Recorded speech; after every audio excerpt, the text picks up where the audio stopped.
Shalom Alaikum. Ayat Lexio Divina kita hari ini Matius 6 ayat 13.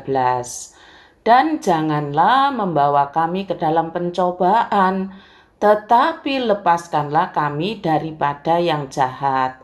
Karena Engkaulah yang empunya kerajaan dan kuasa dan kemuliaan sampai selama-lamanya. Amin. Ayat di atas adalah sepenggal dari doa Bapa kami yang diajarkan oleh Tuhan Yesus kepada murid-muridnya. Artinya kepada yang percaya dan mengikut Dia. Dalam doa itu diajarkan agar orang percaya berdoa, janganlah membiarkan kami kehilangan percaya pada waktu kami dicobai, tetapi lepaskanlah kami dari kuasa si jahat. Engkaulah Raja yang berkuasa dan mulia untuk selama-lamanya. Amin. Dan janganlah membawa kami ke dalam pencobaan, yang artinya janganlah membiarkan kami kehilangan percaya pada waktu kami dicobai. Jadi orang yang telah percaya kepada Tuhan Yesus, orang yang telah menjadi Kristen, tidaklah kebal terhadap yang namanya pencobaan. Tuhan Yesus sendiri juga harus menghadapi pencobaan oleh iblis. Tujuan pencobaan itu supaya orang percaya kehilangan percayanya kepada Allah. Tidak lagi percaya kepada Allah. Bahkan tujuan iblis mencobai adalah supaya orang percaya melawan Allah dan firman-Nya. Pencobaan adalah satu-satunya cara jitu iblis sampai hari ini yang terus dipakai untuk membuat orang Kristen kehilangan percayanya kepada Kristus. Tetapi mari kita mengarahkan pandangan iman kita kepada Tuhan Yesus. Jika Tuhan Yesus menghadapi sendirian pencobaannya pada waktu itu, tidaklah demikian dengan kita. Tuhan tidak membiarkan kita sendirian. Ini yang dikatakan Tuhan dalam Ibrani 2 ayat 18 terjemahan FAYH.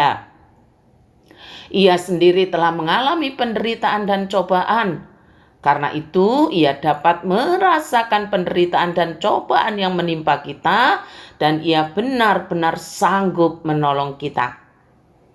Jadi mintalah iman kepada Kristus supaya pada saat dicobai kita tahu persis bahwa kita tidak seorang diri. Kristus benar-benar sanggup menolong kita. Lalu kalimat berikutnya, tetapi lepaskanlah kami daripada yang jahat. Lepaskanlah kami dari kuasa si jahat, sifat jahat. Siapa si jahat ini?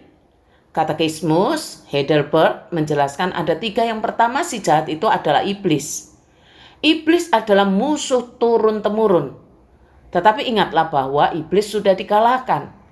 Walau demikian si iblis masih berusaha menyerang, digambarkan seperti singa. Hati-hati, waspadalah terhadap serangan iblis. Musuh yang besar itu, ia berkeliaran seperti seorang singa lapar yang mengaum-ngaum mencari mangsa yang akan dirobek-robeknya. Yang diserang iblis adalah pikiran dan perasaan kita. Digoncangkan dan dibimbangkan sedemikian rupa. Iblis tidak perlu menyentuh fisik manusia seperti zaman dulu. Ia cukup menebarkan kebimbangan dan keraguan yang membuat orang percaya kehilangan percayanya. Zaman sekarang, karena godaan ini dibuat baper parah. Yang jahat artinya yang kedua adalah dunia. Dunia yang dimaksud adalah orang-orang yang memposisikan diri sebagai lawan Allah. Biasanya ada dalam sistem atau struktur yang terorganisir. Bisa jadi ada dalam keluarga, bisa jadi ada dalam masyarakat yang lebih luas. Bisa jadi juga orang-orang yang tanpa kita duga justru terus mencobai. Orang-orang yang memposisikan diri sebagai lawan Allah ini akan terus-menerus mengintimidasi orang percaya sampai menuruti keinginan mereka. Tuhan Yesus mengatakan, sekiranya kamu dari dunia, Tentulah dunia mengasihi kamu sebagai miliknya, tetapi karena kamu bukan dari dunia, melainkan Aku telah memilih kamu dari dunia. Sebab itulah dunia membenci kamu. Tuhan Yesus menerangkan bagaimana dunia membenci orang percaya.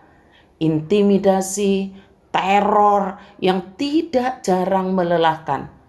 Tuhan Yesus sudah menghadapi intimidasi dan teror yang sangat kejam. Tetapi Dia menang.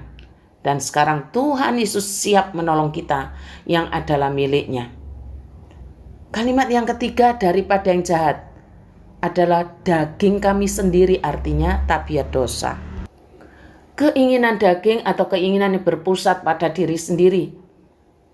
Saya tahu bahwa saya benar-benar busuk sejauh menyangkut tabiat saya yang lama dan penuh dosa itu.